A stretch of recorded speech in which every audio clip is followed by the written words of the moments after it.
Prakash sir, Nagabharana sir ಕಡೆಯಿಂದ start ಮಾಡಿದರೆ ಸ್ವಲ್ಪ ಬೆಟರ್ ಫೀಲ್ ಆಗ್ತಿತ್ತು. ಒಂಥರ ಬೆಟ್ ಥ್ಯಾಂಕ್ ಯು ಸೋ ಮಚ್ ಎಲ್ಲರೂ ಬಂದಿದ್ದಕ್ಕೆ. ಫೀಮೇಲ್ ಓರಿಯೆಂಟೆಡ್ ಅನ್ನೋದಕ್ಕಿಂತ ಬಹುಶಃ ಅಂದರೆ ಒಂದು ಕಾಸ್ಗೋಸ್ಕರ ಮಾಡ್ತಿರೋದ್ರಿಂದ it is I should appreciate ನೀವು ಈ ಥರದೊಂದು ಸಬ್ಜೆಕ್ಟ್ನ ಪ್ರೊಡಕ್ಷನಲ್ಲಿ ತೊಗೊಂಡು ಫಸ್ಟ್ ಆಫ್ ಆಲ್ ಮಾಡ್ತಿರೋದು. ಆ್ಯಂಡ್ ನೀವು ಇದನ್ನ ಈ ಥರದೊಂದು ಕಥೆ ಮಾಡ್ಕೊಡೋದು. ನಮ್ಮ ಡೈರೆಕ್ಟರ್ ಪವನ್ ಭಟ್ ನನಗೆ ಫಸ್ಟ್ ಆ್ಯಂಡ್ ಫಾರ್ಮೋಸ್ಟ್ ರೀಸನ್ ಕಥೆ ಒಪ್ಕೊಂಡಿದ್ದ ಕಾರಣ ಇವ್ರು ಹೇಳ್ದಂಗೆ ಟೈಮ್ಲಿ ಜಸ್ಟಿಸ್ ಆಗಬೇಕು ಅಂತ. ನಾವು ಅಂದರೆ ದಿನನಿತ್ಯ ಏನೇನೋ ಒಂದಷ್ಟು ಇನ್ಸಿಡೆಂಟ್ಗಳು ಆಗ್ತಿರುತ್ತೆ. ಅಂದರೆ ಸಾಮಾನ್ಯ ಇನ್ಸಿಡೆಂಟ್ಗಳಲ್ಲೇ ಕೂಡ ನಾವು ನಮಗೆ ಸಮಯಕ್ಕೆ ತಕ್ಕಂತೆ ಆ ಸಮಯಕ್ಕೆ ಕರೆಕ್ಟಾಗಿ ನಮ್ಗೆ ಏನೋ ಒಂದು ಸಿಗಲಿಲ್ಲ ಅಂತಂದಾಗ ಎಷ್ಟು ಕೊರಗ್ತೀವಿ, ಬೇಜಾರಾಗುತ್ತೆ, ಹತಾಶೆ ಆಗುತ್ತೆ. ಬಟ್ ಈ ಥರದೊಂದು ಸೆನ್ಸಿಟಿವ್ ವಿಷಯಗಳನ್ನು ನಮಗೆ ಅದರಲ್ಲಿ ಕರೆಕ್ಟಾದ ಟೈಮ್ಗೆ ನ್ಯಾಯ ಸಿಗಲಿಲ್ಲ ಅನ್ನೋದು ಒಬ್ಬ ಹೆಣ್ಣಾಗಿ ಇವಾಗಿಂದು ಹಿಂದೆನೂ ಅಷ್ಟೇ ಇವತ್ತು ನೋಡ್ತಾ ಇದ್ದೀವಿ. ಈ ಕಾರಣ ಈ ಸಿನಿಮಾ ಮಾಡ್ತಿರೋದನ್ನು ಮುಂದಕ್ಕೆ ಈ ಥರದ ಇನ್ಸಿಡೆಂಟ್ಗಳು ಆಗದೆ ಇರಲಿ, ಸಂಭವಿಸದೇ ಇರಲಿ ಅಂತ. ಸೊ ಈ ಥರದ್ದು ನಾವು ವಾತಾವರಣದಲ್ಲಿದ್ದಾಗ ಒಬ್ಬ ಮಹಿಳೆಯಾಗಿ ನನಗೂ ಕೂಡ ನಿಮ್ಮೆಲ್ಲರ ಈ ಸಾಕಷ್ಟು ಜನ ಮಹಿಳೆಯರು ಕೂತಿದ್ದೀರಾ, ಐ ಥಿಂಕ್ ಎಲ್ಲರೂ V share the same thought. ಬರೀ ಹೆಣ್ಮಕ್ಳು ಅಂತ ಅಲ್ಲ, ಇಲ್ಲಿ ಗಂಡಸರಿಗೆ ನಿಮಗೆ ಹೆಂಡತಿಯರಾಗಲಿ, ಅಕ್ಕ ತಂಗಿಯರಾಗಲಿ, ಮಕ್ಕಳು, ಹೆಣ್ಮಕ್ಳು ಇರೋರು ಎಲ್ಲರೂ V share the same thought. First of all ಈ ಥರದ ಇನ್ಸಿಡೆಂಟ್ಗಳು ಆಗಬಾರ್ದು. ಆದ್ರೂ ಅದಕ್ಕೆ ನಮಗೆ ಟೈಮ್ ಕರೆಕ್ಟಾಗಿ ನ್ಯಾಯ ಸಿಗಬೇಕು ಅನ್ನೋ ಒಂದು ಬೇಸಿಕ್ ಥಾಟ್ ನನಗೆ I wanted to be a part of the film. ಅದನ್ನು ಹೊರತುಪಡಿಸಿ ಅಂದರೆ ಅರ್ಚನಾ ಆಗಿಬಿಟ್ಟು ಒಬ್ಬ ಆರ್ಟಿಸ್ಟ್ ಆಗಿ ಯೋಚನೆ ಮಾಡೋದಾದರೆ ನನಗೆ ನಿಮ್ಮಲ್ಲಿ ಎಷ್ಟು ಜನ ಪ್ರೈಮಲ್ ಫಿಯರ್ ಅಂತ ಒಂದು ಸಿನಿಮಾ, ಹಳೆಯ ಇಂಗ್ಲೀಷ್ ಸಿನಿಮಾ, ಅದು ಯಾವ ಲೆವೆಲ್ಗೆ ಅದರಲ್ಲಿ ಆ್ಯಕ್ಟಿಂಗ್ ಹೇಗಿದೆ ಅಂತಂದರೆ ಈ ಥರದ್ದು ಅಂದರೆ ಪ್ರತಿಯೊಬ್ಬ ಆ್ಯಕ್ಟರ್ಗೆ ಆ ಥರದೊಂದು ಪಾತ್ರ ಮಾಡಬೇಕು ಅನ್ನೋದೊಂದು ಡ್ರೀಮ್ ಇರುತ್ತೆ. ಐ ಥಿಂಕ್ ನನಗೆ ಕನ್ನಡದ ಮಟ್ಟದಲ್ಲಿ ಯುದ್ಧಕಾಂಡದಲ್ಲಿ ಆ ಥರದ ಒಂದು ಅವಕಾಶ ಸಿಕ್ಕಿದೆ. ಹೇಗೆ ಅನ್ನೋದನ್ನ ನೀವು ಸಿನಿಮಾದಲ್ಲಿ ನೋಡಿದರೆ ನಿಮ್ಗೆ ಗೊತ್ತಾಗುತ್ತೆ. ಅಂದರೆ ಇಟ್ ಇಸ್ ಸಿಮಿಲರ್ ಲೈನ್ ಅಥವಾ ಕ್ಲೋಸ್ ಟು ದಟ್ ಲೈನ್ ಅಂತ ಹೇಳ್ಬೋದಲ್ಲ. ನೀವು ನೋಡಿದಿರಲ್ಲ ಸಿನಿಮಾ, ನೀವು ನೋಡಿದಿರ? ಓಕೆ, ನೋಡಿಲ್ಲ, ನೀವು ನೋಡ್ಬೇಕು ಆ್ಯಕ್ಚುಲಿ. ಸೊ ನನಗೆ ಆ್ಯಕ್ಟರ್ ಪಾಯಿಂಟ್ ಆಫ್ ವ್ಯೂ ಇಂದ ನನಗೆ ಅದು ಭಾಳ ಸ್ಯಾಟಿಸ್ಫೈ ಮಾಡ್ತು. ಅಂದರೆ ವೈ ನಾಟ್ ಆ ಥರದ್ದು ನಾವು ಡ್ರೀಮ್ ರೋಲ್ ಅಂತ ಹುಡುಕ್ತಿರ್ತೀವಿ, ಅದಕ್ಕೆ ಹತ್ತಿರವಾಗಿ ಈ ಪಾತ್ರ ಇದ್ದಾಗ definitely I wanted to be a part of it. So ಯಾವ ಇನ್ಸಿಡೆಂಟು? ಸೊ ಸಾರಿ, ನನ್ನ ಕ್ಯಾರೆಕ್ಟರ್ ನಿವೇದಿತಾ ಅಂತ ಒಬ್ಬ ಸಾಮಾನ್ಯ ಮಹಿಳೆ. ಹೀಗೆ ದಿನನಿತ್ಯ ಆಕೆಯ ದಿನಚರಿ ಆಗುವಾಗ ಅವಳ ಲೈಫಲ್ಲಿ ಒಂದು ಅನಿರೀಕ್ಷಿತವಾಗಿ ಒಂದು ಘಟನೆ ನಡೆಯುತ್ತೆ, ಆಗಬಾರ್ದೇ ಇರೋವಂಥದ್ದು. ಸೊ ಅದಾದಾಗ ಅವಳ ಲೈಫಲ್ಲಿ ಆಗುವಂಥ ಗ್ರಾಫ್ ಚೇಂಜ್, ಏರುಪೇರುಗಳು ಏನಾಗುತ್ತೆ, ಅದರಿಂದ ಸಿನಿಮಾ ಒಂದು ಬೇರೆ ಅಂದರೆ that is the main crux of the film. ಅದಾದ ನಂತರ ಜಸ್ಟಿಸ್ ಸಿಗದೇ ಇರೋ ಕಾರಣ ಕಾನೂನನ್ನ ತನ್ನ ಕೈಗೆ ತಗೊಳ್ತಾಳೆ.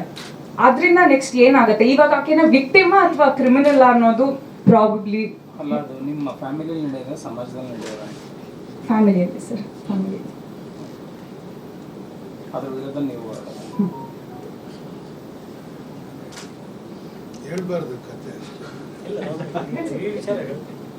ಅದೇ ಏನು ವಿಷಯ ಆಗ್ಲಿಂದ ಇನ್ಸಿಡೆಂಟ್ ಅಂತಿದ್ದಾರೆ. ಅಂದ್ರೆ ನಾವು ಇವರು ಫಸ್ಟ್ ಅಡ್ರೆಸ್ ಮಾಡಿದ್ರಲ್ಲ ಚೈಲ್ಡ್ ಅಬ್ಯೂಸ್ ಅನ್ನೋದನ್ನ ಹೇಳಿರೋದ್ರಿಂದ, ಹಾಗಾಗಿ ಐ ಥಾಟ್ ಅಂಡರ್ಸ್ಟುಡ್ ಅಂತ ಅನ್ಕೊಂಡೆ.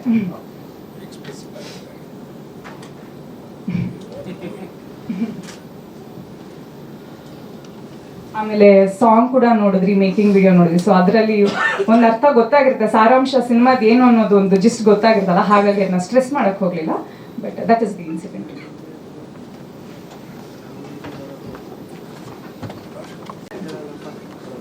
ನೋಡಿ, ಕನ್ನಡ ಸಿನಿಮಾದಲ್ಲಿ ಗಂಭೀರವಾಗಿ ಒಂದು ಸಾಮಾಜಿಕವಾಗಿ ಈಗ ಪ್ರಸ್ತುತ ಅನ್ನಿಸುವ ಒಂದು ವಿಷಯವನ್ನು ತಗೊಂಡು ಭಾಳ ಆಳವಾಗಿ ಒಂದು ತೀವ್ರತೆಯಿಂದ ಅದನ್ನು ನಿರೂಪಿಸುವಂಥ ಕಥೆಗಳು ಬರೋದು ಅಪರೂಪ ಆಗಿದೆ. ಒಂದು 70ರ ದಶಕದಲ್ಲಿ ನಾವು ಕನ್ನಡ ಸಿನಿಮಾ ಕಮರ್ಷಿಯಲ್ ಆಗಿ ಕೂಡ ಅಥವಾ ಆರ್ಟಿಸ್ಟಿಕ್ ಆಗಿ ಕೂಡ ಗಳಿಸ್ಕೊಂಡಿದ್ದ ಒಂದು ವರ್ಚಸ್ಸು ಈಗಿಲ್ಲ. ಅದಕ್ಕೆ ಕನ್ನಡ ಸಿನಿಮಾದಲ್ಲಿ ಒಳ್ಳೆ ಪಾತ್ರಗಳು ಅಂದರೆ ಒಳ್ಳೆ ಸ್ಕ್ರೀನ್ ಪ್ಲೇ ಇದ್ದು ಅದರಲ್ಲಿ ಚೆನ್ನಾಗಿ ಪಾತ್ರಗಳನ್ನು ಕಟ್ಟಿಕೊಟ್ಟಿರೋದು ಭಾಳ ವಿರಳ ಈಗ. ಅದಕ್ಕೆ ಕನ್ನಡ ಸಿನಿಮಾದಲ್ಲಿ ಪಾತ್ರ ಮಾಡೋಕ್ಕೆ ಒಪ್ಕೊಳ್ಳೋದೆ ಬರ್ತಾ ಬರ್ತಾ ಕಷ್ಟ ಆಗೋ ಥರದ್ದು ನಾವು ಕಾಲದಲ್ಲಿ ಇದ್ದೀವಿ ಅಂತ ನನಗನ್ಸುತ್ತೆ. ಅಂಥ ಕಾಲದಲ್ಲಿ ಇವರು ಬಂದು ನನಗೆ ಈ ಕಥೆ ಹೇಳಿದಾಗ, ಅಂದರೆ ಆಮೇಲೆ ಅವ್ರ ಪಟ್ಟ ಕಷ್ಟ ಅವರೇ ಹೇಳ್ಕೊಳ್ಳಿ, ಆದರೆ ಇವ್ರು ನನಗೆ ಬಂದ ಕತೆ ಹೇಳಿದಾಗ ನನಗೆ ತುಂಬ ಉತ್ಸಾಹ ಬಂತು. ಇವರು ಒಂದು ವರ್ಷಕ್ಕಿಂತ ಮುಂಚೆ ನಾನು ಕೇಳ್ತಾನೇ ಇದ್ರು ಇದು ಮಾಡ್ತೇನೆ. ನನಗೇನು ಅಷ್ಟು ಇಂಟ್ರೆಸ್ಟ್, ಯಾಕೆ ನನಗೆ ಸ್ಟೀರಿಯೋ ಟೈಪ್ ಥರ ಇರುತ್ತೆ ಅಂತ. ಲಾಯರ್ ಅಂದರೆ ಲಾಯರು, CBI ಆಫೀಸರು, ರಾ ಆಫೀಸರ್, ಈ ಥರದ್ದು ಮಾಡಿ ನಾನು ಮಾಡೋದು ಬೇಡ ಅಂದ್ಕೊಂಡೇ ಇದ್ದೆ ನಾನು. ಬಟ್ ಅವ್ರ ಕತೆ ಹೇಳಿದ್ಮೇಲೆ ನನಗೆ ತುಂಬ ಉತ್ಸಾಹ ಬಂತು. ಅಂದರೆ ನಾನು ಬರೀ ಒಂದು ಪಾಯಿಂಟ್ ಮಾತ್ರ ಇದರಲ್ಲಿ ಹೇಳಿಬಿಡ್ತೀನಿ, ಎಲ್ಲರೂ ಮಾತಾಡ್ತಾರೆ, ನಿಮಗೆ ಗೊತ್ತಾಗುತ್ತೆ ಅದು. ಅಜಯ್ ಅವರೇ ವಿವರವಾಗಿ ಹೇಳ್ತಾರೆ. ನೋಡಿ, ಭಾರತದಲ್ಲಿ 5 ಕೋಟಿ ಕೇಸ್ ಪೆಂಡಿಂಗ್ ಇದೆಲ್ಲ ಕೋರ್ಟಲ್ಲಿ. ನೀವು ಅಕಸ್ಮಾತ್ ಕೋರ್ಟ್ ಮೆಟ್ಲು ಹತ್ತಿ ನೀವು ಕೇಸ್ ಹಾಕಿ ಒಂದು 10 ವರ್ಷ, 15 ವರ್ಷ, 20 ವರ್ಷ, 25 ವರ್ಷ ಕಾದಿದ್ರೆ ನಿಮಗೆ ಗೊತ್ತಾಗತ್ತೆ ಏನಾಗತ್ತೆ ಅಂತ. ಅಂದರೆ ಆ ಕೋರ್ಟ್ ಅವರು ಆಗಾಗ ಅವರು ಕೋರ್ಟಿನ ನ್ಯಾಯಮೂರ್ತಿಗಳು, ನ್ಯಾಯಾಧೀಶರು ಅವರೆಲ್ಲ ಆಗಾಗ ಅವರು ವೆಕೇಶನ್ ತಗೊಳ್ಳೋದೇನಂತೆ, ಮತ್ತು ಅವ್ರ ಮೂಡ್ ಬಂದಂಗೆ ಅವ್ರು ಮಾತಾಡೋದೇನಂತೆ, ಅವೆಲ್ಲ ಇರುತ್ತೆ. ಅವ್ರಿಗೆ ಅವಮಾನ ಮಾಡಬೇಕು ಅಂತ ನಾನು ಹೇಳ್ತಿಲ್ಲ, ಆದರೆ ಅವ್ರಿಗೆ ಯಾವಾಗಾಗುತ್ತೋ ಅವಾಗ ಕೆಲಸ ಮಾಡ್ಬೋದು ಅನ್ನೋ ಥರ ಮನಸ್ಸಿದ್ದಂಗೆ ಇದೆ ಅವರಿಗೆ. ಆದರೆ ಕಷ್ಟ ಇದ್ದಾಗ ಅದರ ನಿವಾರಣೆ ಆಗೋದು ಯಾರು ಕೇಸ್ ಹಾಕಿ ಅಥವಾ ಕಂಪ್ಲೇಂಟ್ ಇಟ್ಕೊಂಡು ಕೋರ್ಟ್ಗೆ ಹೋಗ್ತಾರೋ ಅವ್ರಿಗಿರುತ್ತೆ. ಅದಕ್ಕೆ ಸಮಯಕ್ಕೆ ಸರಿಯಾಗಿ ಅವರು ಜಡ್ಜ್ಮೆಂಟ್ ಕೊಡದೇ ಇದ್ದರೆ ಏನಾಗುತ್ತೆ ಅನ್ನೋ ಪ್ರಶ್ನೆ ಇದೆ. ಈಗ ಕಳೆದ 2 ತಿಂಗಳಿಂದ ಪ್ರತಿ ತಿಂಗಳು ಹಾಕಿದ್ದು ಕೇಸ್ಗಿಂತ ಹೆಚ್ಚು ರಿಸಾಲ್ವ್ ಆಗಿರೋ ಕೇಸ್ ಜಾಸ್ತಿ ಆಗಿದೆ ಅಂತ ಓದಿದೆ ನಾನು. ಬಟ್ ಅದು ತುಂಬ ಸ್ಮಾಲ್ ಮಾರ್ಜಿನ್. ಅದನ್ನು ಮಾಡ್ಕೊಂಡು ಹೋದ್ರೆ 50 ವರ್ಷದಲ್ಲಿ ಇದು ಬಗೆಹರಿಸ್ಬೋದು, ಆ ಥರದ್ದಾಗಿದೆ. ಸೊ ನಾನೇನು ಹೇಳ್ತೀನಿ, ಅದಕ್ಕೆ ಪರಿಹಾರಗಳು ಬೇರೆ ಬೇರೆ ಇರ್ಬೋದು. ಈಗ ಕೇಸ್ ಲಾ ಅಂತಾರೆ, ಅಂದರೆ ನಮ್ಮ ಕಾನೂನಲ್ಲಿ, ಸಂವಿಧಾನದಲ್ಲಿ, ಅಥವಾ ನಮ್ಮ IPC, ಇಂಡಿಯನ್ ಪೀನಲ್ ಕೋಡ್, ಅದಕ್ಕೆ ಬೇರೆ ಬೇರೆ ಹೆಸರುಗಳು ಇಟ್ಟಿದ್ದಾರೆ. ಹಿಂದಿಲಿ ನನಗೆ ಹೇಳಕ್ಕೆ ಬರೋದೇ ಅಲ್ಲ, ಅದಕ್ಕೆ ಬೇರೆ ಏನೋ ಹೆಸರುಗಳು ಇಟ್ಕೊಟ್ಟಿದ್ದಾರಲ್ಲ ಅದಕ್ಕೆಲ್ಲ. So Indian penal code, Indian civil code, criminal procedure code, ಏನೇನೋ ಇದೆ. ಅವೆಲ್ಲ ಅದನ್ನ ಅನುಸರಿಸಿ ಯಾರು ಜಡ್ಜ್ಮೆಂಟ್ ಕೊಡ್ತಾರೋ, ಮತ್ತು ಆಲ್ ಇಂಡಿಯಾ ರೆಫರೆನ್ಸ್ ಇದೆ, ಹಿಂದೆ ಏನೇನು ಜಡ್ಜ್ಮೆಂಟ್ಗಳು ಕೊಟ್ಟಿದ್ದಾರೋ ಅದನ್ನು ನೋಡಿ ಮಾಡೋದು. ಮತ್ತು ಹಿಂದಕ್ಕೆ ಯಾವುದಕ್ಕೂ ಕೊಟ್ಟೇ ಇಲ್ಲ, ಪಾರ್ಲಿಮೆಂಟಲ್ಲೂ ಬಗೆಹರಿದಿಲ್ಲ, ಅದಕ್ಕೆ ಏನಾದ್ರು ಕೊಡಬೇಕು ಅಂದರೆ ಕೋರ್ಟು ಬಂದು ಮಾಡಿದ್ರೆ ಕೇಸ್ ಲಾ ಅಂತ ಏನಂತಾರೋ ಅದೆಲ್ಲ ಕ್ರೋಢೀಕರಿಸಿ ನೀವು ಒಂದು AI ಕೊಟ್ಬಿಟ್ರೆ ಸುಮಾರು 1 ವಾರದಲ್ಲಿ ಈ 5 ಕೋಟಿ ಕೇಸು ರಿಸಾಲ್ವ್ ಆಗುತ್ತೆ ಅಂತ ಅನಿಸುತ್ತೆ. ಅದನ್ನು ಕೆಲವು ದೇಶಗಳು ಮಾಡೋಕ್ಕೆ ಹೊರಟಿವೆ. ಆ್ಯಕ್ಚುಲಿ ಇವರು ಅದನ್ನು ಮಾಡಿ ಅವರು ಕೋರ್ಟಲ್ಲಿ ಕೂತಿರೋರಿಗೆ ಅದು ಆಗಿ ತಿರ್ಗಾ ಯಾರು ಅಪೀಲಿಗೆ ಬಂದರೆ ಬೇಕಾದ್ರೆ ಅದನ್ನು ನೋಡ್ಕೊಳ್ಳಿ. ಅವರು ಮನುಷ್ಯನ ವಿವೇಕನ ಕೊಡೋದಿದ್ರೆ ಅವ್ರು ಕೊಡಲಿ ಅವಾಗ. ಆದರೆ ಇಲ್ಲದೇ ಇದ್ರೆ ಅದನ್ನ ಮಾಡೋಕ್ಕೆ ಅವ್ರು ಬಿಟ್ಟರೆ ಬೆಟರು. ಆದರೆ ಈ ಅವೇರ್ನೆಸ್ಸು ಇದು ಭಾಳ ಕಷ್ಟ. ಈ ಕಷ್ಟದ್ದು ಎಷ್ಟು ದೊಡ್ಡದು ಈ ಕಷ್ಟ, ಮತ್ತು ಇದನ್ನು ಎಷ್ಟು ಇಂಟೆನ್ಸಿಟಿಯಿಂದ ನೀವು ಇದನ್ನು ನಿರೂಪಿಸಿ ಜನರಿಗೆ ಮುಟ್ಟಿಸ್ಬೇಕು ಅನ್ನೋಕ್ಕೆ ಒಂದು ಪ್ರಯತ್ನ ಅಂದರೆ ನಾನು ಈ ಯುದ್ಧಕಾಂಡ ಚಾಪ್ಟರ್ 2 ಅಂತ ಹೇಳ್ತೀನಿ. ಇವರು ಭಾಳ ಕಷ್ಟ. ನಾನು ತುಂಬ ಆರ್ಗ್ಯೂ ಮಾಡೋ ನೇಚರ್ ಇದೆ ನನಗೆ. ನಾನು ಶೂಟಿಂಗ್ ಆಗ್ಬೇಕಾದ್ರೆ ಸ್ಕ್ರಿಪ್ಟ್ ಅವ್ರು ಓದಿದ್ದ ಟೈಮಲ್ಲಿ ಮಧ್ಯ ಸೀನ್ಗಳಲ್ಲಿ ಮಧ್ಯನೂ ನಾನು ಇದು ಹಿಂಗೆ ಯಾಕೆ ಹಿಂಗಿದೆ ಅಂತ ಕೇಳಿದ್ರೆ ಅವ್ರಿಗೆ ಉತ್ತರ ಕೊಡೋದಕ್ಕೆ ಅಷ್ಟು ರಿಸರ್ಚ್ ಮಾಡ್ಕೊಂಡಿದ್ರು ಅವರಾಗಲೇ. ಅದಕ್ಕೆ ಬೇರೆ ಬೇರೆ ಆಯಾಮಗಳಿಂದ ಒಂದು any victim is A victim. ಈ ಕೇಸಲ್ಲಿ ಹೆಣ್ಣು, ಆದರೆ ಒಂದು ಹೆಣ್ಣು ವಿಕ್ಟಿಮ್ ಆದಾಗ ಹೆಣ್ಣಿನ ಸುತ್ತ ಒಂದು ಜಗತ್ತಿರುತ್ತೆ, ಅವರೆಲ್ಲರೂ ವಿಕ್ಟಿಮ್ಸ್ ಆಗ್ತಾರೆ. ಗಂಡಸಿಗಾಗೋದಕ್ಕಿಂತ ಜಾಸ್ತಿ. ಬೀದಿಯಲ್ಲಿ ಗಂಡಸಿಗೆ ಅವಮಾನ ಆದರೆ ಲುಂಗಿನ ಎತ್ಕೊಂಡು ಜಗಳಕ್ಕೆ ಹೋಗೋದಕ್ಕಾಗತ್ತೆ, ಗೊತ್ತಾ? ಆದರೆ ಒಂದು ಹೆಣ್ಣಿಗೆ ಅವಮಾನ ಆದರೆ ಮಕ್ಕಳಿಗಾಗತ್ತೆ, ತಂದೆ ತಾಯಿಗಾಗತ್ತೆ. ಇದು ಅದಕ್ಕಾಗಿ ಭಾಳ ವಿಶೇಷ ಅನಿಸುತ್ತೆ among victimhoods. I think what happens to a woman is a crucial idea to address. ಈ ಸಿನಿಮಾದಲ್ಲಿ ಅದು ಮಾಡಿದ್ದಾರೆ ಅಂತ ನನಗನ್ಸುತ್ತೆ. ನನಗೆ ಭಾಳ ಖುಷಿ ಇದೆ ಈ ಸಿನಿಮಾದಲ್ಲಿ ಮಾಡಿದ್ದು. ನಾನು ಎಂದಿನಂತೆ ಒಂದು 3-4 ಸಿನಿಮಾದಲ್ಲಿ ಲಾಯರ್ ಪಾತ್ರ ಮಾಡಿದ್ದೀನಿ, ಅಂದರೆ ಇದರಲ್ಲಿ ಎಂದಿನಂತೆ ಮಾಡಿಲ್ಲ. ಇದು ಸ್ವಲ್ಪ ಸಿನಿಮಾ ಅಂತ ಹೇಳಿ ದಯವಿಟ್ಟು ನೋಡಬೇಕು ಅಂತ ನಾನು ಹೇಳ್ತೀನಿ. ನಮಸ್ಕಾರ. ಪವನ್ ಮಾತಾಡಿದ್ರೆ ಹಾಗೆ ನಮ್ಮಲ್ಲಿ ಭಾಳಷ್ಟು ಜನಕ್ಕೆ ಯಾವುದಾದ್ರೂ ಒಂದು ಹೊಸ ಚಿತ್ರ ಬಂದಾಗ ನಾವು ಭಾಳ ಡಿಫ್ರೆಂಟ್ ಆಗಿದ್ದೇವೆ ಅಂತ ಹೇಳೋದು ಭಾಳ ಮಾಮೂಲಿ ಅಲ್ವಾ. ಭಾಳ ಕೇಳಿ ಕೇಳಿ ನೀವು ಭಾಳ ಸಲ ಏನು ಡಿಫ್ರೆಂಟ್ ಆಗಿದೆಯಾ ಅಂದಾಗ ಅವನ ಪಾಪ ಪ್ಯಾಪ ಅಂತ ಅಲ್ವಾ. ಆದರೆ ಇದರ ಮೊದಲ ಹೆಜ್ಜೆಯಿಂದ ಇದು ಡಿಫ್ರೆಂಟ್ ಆಗಿದೆ ಅನ್ನೋದನ್ನು ನಿಮಗೆ ಕಣ್ಣಿಗೆ ಕಾಣಿಸೋ ಹಾಗೆ ಅದು ಹೇಳ್ತಾ ಇದೆ. ಇದೇ ಇದರ ವಿಶೇಷ ಅಂತ ನಾನು ಹೇಳ್ತೀನಿ. ಯುದ್ಧಕಾಂಡ ಚಾಪ್ಟರ್ 2 ಯಾವ ಪರ್ಪಸ್ಗೆ ಆ ಸಿನಿಮಾ ಆಯಿತು ಅದು ಹೇಳ್ಕೋಬೋದು. ನಾನೇ ಒಂದು ರೀತಿ ಸ್ಥಾಪಿಸ್ಕೊಳ್ತೇನೆ, ಅದರಿಂದಾಗಿ ಈ ಸಿನಿಮಾ ಮಾಡಿದೆ, ಅದು ಒಂದು ರೀತಿ ಸ್ವಾರ್ಥ ಇರ್ಬೋದು. ಆದರೆ ಹೊರಗಿನ ಸಮಷ್ಟಿಗೆ ಬೇಕಾದದ್ದನ್ನು ಏನು ಮಾಡ್ತಾ ಇದ್ದೀನಿ ಅಂತ ಹೊರಡುವಾಗ ಆ ಸ್ವಾರ್ಥವನ್ನು ಪಕ್ಕಕ್ಕಿಟ್ಟೇ ಆ ಕೆಲಸ ಮಾಡಬೇಕಾಗುತ್ತೆ. ಇಲ್ಲದ್ರೆ ಇಡೀ ಪ್ರೊಡಕ್ಷನ್ನ ಹೊರೆಯನ್ನು ಒಬ್ಬರು ಹೊರಡೋಕ್ಕೆ ಸಾಧ್ಯ ಇಲ್ಲ. ಆ ಹೊಣೆಯನ್ನು ಹೊತ್ತ ಮೇಲೆ ಕೂಡ ನಟನಾಗಿ ತನ್ನನ್ನು ತಾನು ಸ್ಥಾಪಿಸ್ಕೊಳ್ಳೋಕೆ ಹೊರಟಿದ್ದೀನಿ ಅಂದರೆ ಅದರ ಹಿಂದೆ ನಿಜವಾದಂತಹ ಒಂದು ಭಾರಿ ಆಶಯ ಇದೆ ಅನ್ನೋದನ್ನು ನಾವು ಕಾಣಿಸ್ತೇವೆ. ಅದು ಇಲ್ಲಿ ಕಣ್ಣಿಗೆ ಬೀಳ್ತಾ ಇದೆ. ನಾನು ಎಂದಿನಂತೆ ಮಾಡಿದ್ದೇನೆ, ಆದರೆ ಎಂದಿನಂತೆ ಅಲ್ಲ ಅಂತ ಆ ಮಾತನ್ನು ನಾನು ಮತ್ತೆ ಹೇಳ್ತೇನೆ. ಕಾರಣ ಯಾಕೆ ಅಂತಂದರೆ ಅಫ್ಕೋರ್ಸ್ ನಮ್ಮನ್ನು ಹಿರಿಯ ಸ್ಥಾನದಲ್ಲಿ ಇಟ್ಟಿರೋದ್ರಿಂದ ಸ್ವಾಮಿ ನೀವು ಜಡ್ಜೆ ತಾನೆ ಅಂತ ಬಂತಿದ್ದಾಗೇನೆ ಹೇಳ್ತಾ ಇದ್ದ. ಸೊ ಹಾಗಾಗಿ ಆ ಪಾತ್ರವನ್ನೇ ಮಾಡಿದೆ. ನನಗಿರೋದು ಸೀಮಿತವಾದಂತಹ ಸ್ಕ್ರೀನ್ ಟೈಮ್, ಅಂದರೆ ಕೋರ್ಟಿಗೆ ಬಂದಾಗಲಷ್ಟೇ. ಆದರೆ ಇಡೀ ಕಥೆಯ ಸ್ವರೂಪ ಮತ್ತು ಕಥೆಯ ಆಶಯ ನನಗೆ ಗೊತ್ತಿದೆ. ಹಾಗಾಗಿ ನಾನು ಅಲ್ಲಿ ಮಾಡ್ತಾ ಇದ್ದಾಗಲೂ ಕೂಡ ಪವನ್ ನನಗೆ ಬಹಳ ಒಂದು ರೀತಿಯಲ್ಲಿ ಇಡೀ ಚಹರೆಯನ್ನು ಮತ್ತು ನನ್ನ ಚರ್ಯೆಗಳನ್ನು ಭಾಳ ಚೆನ್ನಾಗಿ ಮೌಲ್ಡ್ ಮಾಡ್ದ. ಇಲ್ಲ ಸರ್ ಅದು ಓವರ್ ಬೇಡ, ಇದಿಷ್ಟೇ ಬೇಕು, ಇದೀಗ ಆಗಲಿ, ನೀವು ಮಧ್ಯೆ ಅದಕ್ಕೆ ಬೇಕಾಗಿರೋ ರಿಯಾಕ್ಷನ್ಗಳು ಬೇಕಷ್ಟೇ ಅಂದರೆ ಈ ರೀತಿ ಪ್ರತಿಯೊಂದಕ್ಕೂ ತನ್ನದೇ ಆದಂತಹ ಒಂದು ಅವನ ಕಂಡಂತಹ ಒಬ್ಬ ಜಡ್ಜನ್ನು ನನ್ನ ಮುಂದೆ ಇಡ್ತಾ ಅವನ. ಹೀಗಾಗಿ ಅದನ್ನು ಮಾಡ್ತಿದ್ದಾಗ ನನಗೆ ಒಂದು ರೀತಿ ನನ್ನ ಕಲಿಕೆಯ ಇನ್ನೊಂದು ಹೆಜ್ಜೆ ಆಗ್ತಾ ಇತ್ತು. ಅದರಿಂದಾಗಿ ಪವನ್ಗೆ ಮತ್ತು ಅಜಯ್ಗೆ ತುಂಬ ಥ್ಯಾಂಕ್ಸ್. ಯಾಕೆಂದರೆ ನಿರಂತರವಾಗಿ ನಾವು ಈ ದೃಶ್ಯ ಮಾಧ್ಯಮದ ಕಲಿಕೆಯಲ್ಲಿರ್ತೇವೆ.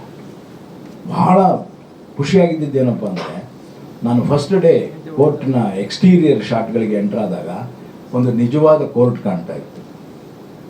ನನಗೆ ಆಶ್ಚರ್ಯ ಆಯಿತು. ಆಮೇಲೆ ಕೇಳಿದೆ ನಾನು, ಇದೆಲ್ಲ ಏನು ಸರ್? ರೀಶಫ್ ಎಲ್ಲ ಪೇಂಟ್ ಮಾಡಿಸಿ ಎಲ್ಲ ರೆಡಿ ಮಾಡಿಸಿದ್ದೀವಿ ಸರ್ ಅಂತ. ಹೊರಗಡೆ HMT ಇದೆಲ್ಲ ಒಂದು ಬರೀ ಪ್ರಾಡಕ್ಟ್ ಬಗ್ಗೆ ಯೋಚನೆ ಮಾಡಿದಾಗ ಅದಕ್ಕೆ ಏನೇನೋ ಡೆಕೋರೇಟ್ ಮಾಡ್ತೇವೆ. ಆದರೆ ಅದು ಬಹಳ ಆತ್ಮೀಯವಾಗಿದ್ದಾಗ ಅದನ್ನು ಡೆಕೋರೇಟ್ ಮಾಡಲ್ಲ, ಅದನ್ನು ಇನ್ನೂ ಚೆನ್ನಾಗಿ ಅಪ್ಯಾಯಮಾನವಾಗಿ ಮಾಡ್ತಾರೆ. ಅದು ಚೆನ್ನಾಗಿರ್ಬೇಕು, ಚೆನ್ನಾಗಿ ಕಾಣಿಸ್ಬೇಕು. ಅಲ್ಲಿ ಖರ್ಚು ವೆಚ್ಚಗಳು ಕಣ್ಣಿಗೆ ಕಾಣೋದಿಲ್ಲ. ಅದು ಚೆನ್ನಾಗಿರಬೇಕು, ಚೆನ್ನಾಗಿ ಕಾಣಿಸ್ಬೇಕು, ಇಡೀ ಜನ ಅದನ್ನು ಒಪ್ಕೋಬೇಕು ಅನ್ನುವಂತಹ ಒಂದು ಧ್ಯೇಯ ಇರುತ್ತೆ.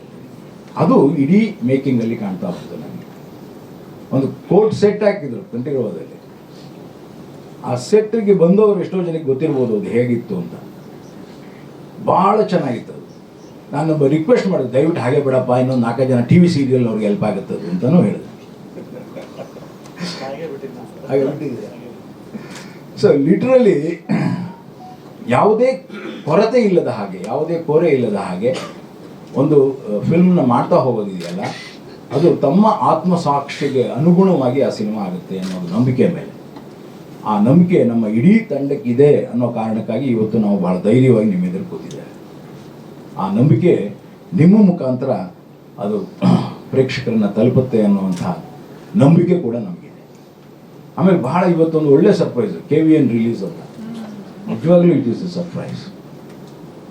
ಯಾಕೆಂದರೆ ಯಾವ ರೀತಿಯ ಸಿನಿಮಾಗಳು ಇವತ್ತು ಈ ರೀತಿಯ ದೊಡ್ಡ ದೊಡ್ಡ ಬ್ಯಾನರ್ಗಳು ರಿಲೀಸ್ ಮಾಡ್ತಾ ಇವೆ ಅಂದರೆ ಅದರ ಪರಾಕಾಷ್ಠತೆ ಹೇಗಿರುತ್ತೆ ಅಂದರೆ ನಿಮಗೆ ಗೊತ್ತಿದೆ. ಅದು ಎಷ್ಟು ಹೈಪ್ ಮಾಡ್ಕೊಂಡು ಹೋಗಿರ್ತಾರೆ ಅಂತ ಸಿನಿಮಾ ನೋಡಿದ ಮೇಲೆ ನಿಮಗೆ ಗೊತ್ತಾಗುತ್ತೆ ಎಷ್ಟು ಹೈಪ್ ಆಗಿದೆ. ಆದರೆ ಇಲ್ಲಿ ಯಾವುದು ಹೈಪ್ ಇಲ್ಲ, ಯಾವುದು ಆಂತರ್ಯದಲ್ಲಿ ಇದೆಯೋ ಅದನ್ನೇ ಬಾಹ್ಯದಲ್ಲಿ ಕಾಣಿಸ್ತಾ ಇದೆ. ಸೊ ಇಂತಹ ಕನ್ನಡದ ನಿಜವಾದಂತಹ ಮಧ್ಯಮ ಮಾರ್ಗಿ ಸಿನಿಮಾಗಳು ಬೇಕಾಗಿದೆ. ಈಗ ನಮಗೆ ಆ ಕಡೆನೂ ಬೇಕಾಗಿಲ್ಲ, ಈ ಕಡೆನೂ ಬೇಕಾಗಿಲ್ಲ, ಇವೆರಡರ ಮಧ್ಯದಲ್ಲಿ ಈ ರೀತಿಯ ಸಿನಿಮಾಗಳು ಬೇಕಾಗಿದೆ. ಅಂತಹ ಸಿನಿಮಾದಲ್ಲಿ ನಾನು ಭಾಗಿಯಾಗಿದ್ದೆ. ನನಗೂ ಒಂದು ಸಣ್ಣ ಅವಕಾಶ ಇದೆ, ಒಂದು ಸಾಕಷ್ಟು ಸ್ಕ್ರೀನ್ ಪ್ಲೇಸ್ ಇದೆ. ಅದನ್ನು ಬಳಸ್ಕೊಂಡಿದ್ದಾರೆ ಅಂತ ನೀವು ಹೇಳ್ಬೋದು. ನನಗಂತೂ ಖುಷಿ ಆಯಿತು. ಇಡೀ ಶೂಟಿಂಗ್ ಟೈಮು ಖುಷಿ ಆಯಿತು. ನಂತರದ ದಿನಗಳಲ್ಲಿ ಕೂಡ ಡಬ್ಬಿಂಗ್ ಆಗುವಾಗ ಮತ್ತು ಎಡಿಟ್ ಮಾಡಿದ್ದನ್ನು ಕೆಲವು ಶ್ರೀಕಿ ಐ ಥಿಂಕ್ ನಾನು ಅವನಿಗೆ ಥ್ಯಾಂಕ್ಸ್ ಹೇಳ್ಬೇಕು ಅವನಿಗೆ. ಯಾಕೆಂದ್ರೆ ಜೊತೆಲಿ ಕೆಲಸ ಪ್ರಾರಂಭ ಮಾಡಿದವರು ಅವನು ನಾನು ಇಬ್ಬರು ಅಲ್ವಾ. ಮೊಟ್ಟ ಮೊದಲ ಕನ್ನಡದ ಸೀರಿಯಲ್ ಆಗಿದ್ದು ಕನ್ನಡದಲ್ಲಿ ಅದು ನಮ್ಮದು. ಅದರಲ್ಲಿದ್ದ ಶ್ರೀಕಿ ನಾನು ಎಲ್ಲ ಶ್ರೀಮಾನ್ ಶ್ರೀ ಸಾಮಾನ್ಯ ಅಂತ 1982-83 ಲೆಕ್ಕಾಕಿ. ಅಂದರೆ ಯಾವುದೇ ತಂತ್ರಜ್ಞಾನ ಬೆಳೆದ ಹಾಗೆ ತಾಂತ್ರಿಕವಾಗಿ ಬೆಳೆದಿರುತ್ತೆ, ಆದರೆ ಅದರ ನಿಜವಾದಂತಹ ಅಂತಃಸತ್ವಗಳು ಬೆಳಿಬೇಕಾದ್ರೆ ಇಂತಹ ಕಂಟೆಂಟ್ಗಳ ಜೊತೆಯಲ್ಲೇ ಬೆಳಿಬೇಕು. ನಮ್ಮಲ್ಲಿ ಭಾಳ ಜನ ಹೇಳ್ತಾರೆ, ಏನು ಸರ್ ಕಂಟೆಂಟ್ ಭಾಳ ಡಿಫ್ರೆಂಟ್ ಆಗಿದೆ ಸರ್ ಕಂಟೆಂಟು ಅಂತ. ಅದೇ 4 ಫೈಟು, ಅದೇ 4 ಹಾಡು, ಅದೇ ಇರುತ್ತೆ. ಆದರೆ ಇಲ್ಲಿ ಇದ್ದದ್ದನ್ನು ಕೂಡ ಈಗಾಗಲೇ ಬಂದಿದೆ. ಕೋರ್ಟ್ ರೂಮ್ ಡ್ರಾಮಾ ಭಾಳ ಜನ ನೋಡಿರ್ತೀರಿ ನೀವು, ಭಾಳಷ್ಟು ಜನ ಕೋರ್ಟ್ ರೂಮ್ ಡ್ರಾಮಾನ ಅದಕ್ಕೆ ಸಮೀಕರಿಸ್ತೀರಿ, ಬೇಕಾದ್ರೆ ನೋಡಿಬೇಕಾರೆ ಇದು ಅದೇ ಥರ ಇತ್ತಲ್ಲ ಗುರು ಅಂತ ಏನೇನೋ ಹೇಳ್ತಿರ್ತೀರ. ಆಗ ಅದೇ ಥರ ಇಲ್ಲ, ಇದು ಬೇರೆ ಥರ ಇದೆ ಅನ್ನೋದೇ ಇದರ ನಿಜವಾದಂಥ ವೈಶಿಷ್ಟ್ಯ. ಇದಾಗಲಿ, ಇದು ನಿಜವಾಗ್ಲೂ ಚೆನ್ನಾಗಿ ಎಲ್ರಿಗೂ ತಲುಪಲಿ ಅನ್ನೋ ಆಶಯ ಇದೆ. ಹಾಗೆಯೇ ಇದರಲ್ಲಿ ಭಾಗಿಯಾಗಿದ್ದಕ್ಕೆ, ಮಾಡಿಕೊಂಡಿದ್ದಂತಹ ಇಡೀ ತಂಡಕ್ಕೆ ನಾನು ನನ್ನ ನಮನಗಳನ್ನು ಹೇಳ್ತಾ, ಶುಭಾಶಯಗಳನ್ನ ಹೇಳ್ತಾ, ನಿಮಗೂ ಕೂಡ ಇಂತಹ ಒಂದು ಒಳ್ಳೆಯ ಚಿತ್ರ ಬಂದಾಗ ಆ ಒಳ್ಳೆಯ ಚಿತ್ರದ ಹಿಂದೆ ನೀವು ಬಹಳ ಬೆನ್ನೆಲುಬಾಗಿ ನಿಂತರೆ ಮಾತ್ರ ಅದು ಇವತ್ತು ರೀಚ್ ಆಗುತ್ತೆ, ಇಲ್ಲದೆ ರೀಚ್ ಆಗಲ್ಲ. ಕಾರಣ ಬೇರೆ ಬೇರೆ ಇದೆ. ಒಂದು ವಾರಕ್ಕೆ 8 ಸಿನಿಮಾ ಬಂದರೆ ಯಾರು ನೋಡ್ತಾರೆ? ಆದರೆ ಆ 8 ಸಿನಿಮಾದಲ್ಲಿ 1 ಸಿನಿಮಾ ಮೇಲೆ ಇದೆ ಅನ್ನೋದನ್ನು ನೀವು ಒತ್ತಿ ಒತ್ತಿ ಹೇಳಬೇಕಾಗ್ತದೆ. ಅದನ್ನು ನೀವೇ ಅವ್ರಿಗೆ ಜಡ್ಜ್ ಮಾಡಬೇಕು. ಸೊ ನಿಮ್ಮ ಜಡ್ಜ್ಮೆಂಟನ್ನು ಕಾಯ್ತೇವೆ. ಮತ್ತು ಪ್ರೇಕ್ಷಕರ ಜಡ್ಜ್ಮೆಂಟ್ಗಂತೂ ನಾನಂತೂ ನಂಬಿಕೆ ಇದೆ, ನನಗಂತೂ ನಂಬಿಕೆ ಇದೆ. ಇದು ತನ್ನದೇ ಆದಂಥ ಒಂದು ಹೊಸ ಭಾಷ್ಯವನ್ನು ಬರೀಲಿ ಅನ್ನೋ ನಂಬಿಕೆ ಮೇಲೆ ನಿಮಗೆಲ್ಲರಿಗೂ ಶುಭಾಶಯಗಳನ್ನ ಹೇಳ್ತೇನೆ. ಈ ಸಿನಿಮಾದಲ್ಲಿ ನಾನು ಶ್ಯಾಮಿಲಿ ಅನ್ನೋ ಕ್ಯಾರೆಕ್ಟರ್ ಆ್ಯಕ್ಟ್ ಮಾಡಿದ್ದೀನಿ. ಆ್ಯಕ್ಚುಲಿ ನಾನು ಅಜಯ್ ಮಾಮಲ್ಲಿ ತುಂಬ ಥ್ಯಾಂಕ್ಸ್ ಹೇಳಬೇಕು. ಹಂಗೆ ಪವನ್ ಮಾಮ, ಕಾರ್ತಿಕ್ DOP ಕಾರ್ತಿಕ್ ಮಾಮಗೆ ಮತ್ತು ಅರ್ಚನಾ ಅಕ್ಕಗೆ.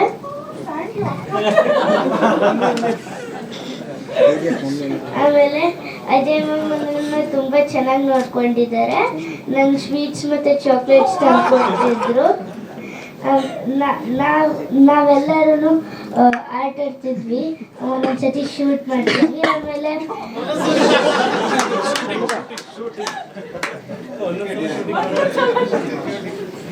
ಆಮೇಲೆ ಕಾರ್ತಿಕ್ ಮಾಮ ಜೊತೆ ಲೇಸರ್ ಜೊತೆ ಆಟ ಆಡ್ತಿದ್ವಿ. ಆಮೇಲೆ ಎಲ್ಲರೂ ಚೆನ್ನಾಗಿ ನೋಡ್ಕೊಂಡಿದ್ದಾರೆ. ಅರ್ಚನಾಕ್ಕ ನನ್ನ ತುಂಬ ಸಪೋರ್ಟ್ ಮಾಡಿದ್ದಾರೆ. ನಮ್ಮ ಅಪ್ಪ ಅಮ್ಮ ಇರಲಿಲ್ಲ ಅಂದರೆ ನಾನು I can't be in the stage right ನಾವು.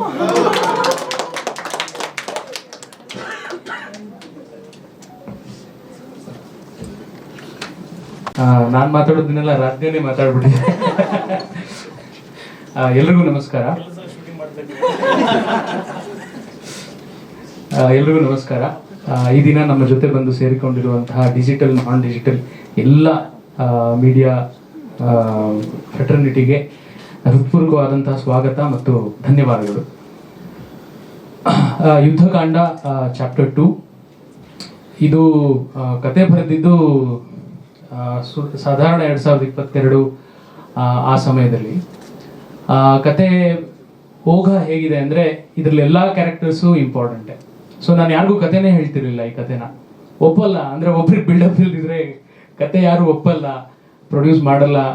ಆ ರೀತಿಲೇ ನಾನು ಯಾಕೋ ಒಂದು ಸ್ವಲ್ಪ ಯಾರಿಗೂ ಕತೆ ಹೇಳ್ದೇನೆ ಇದ್ದೆ.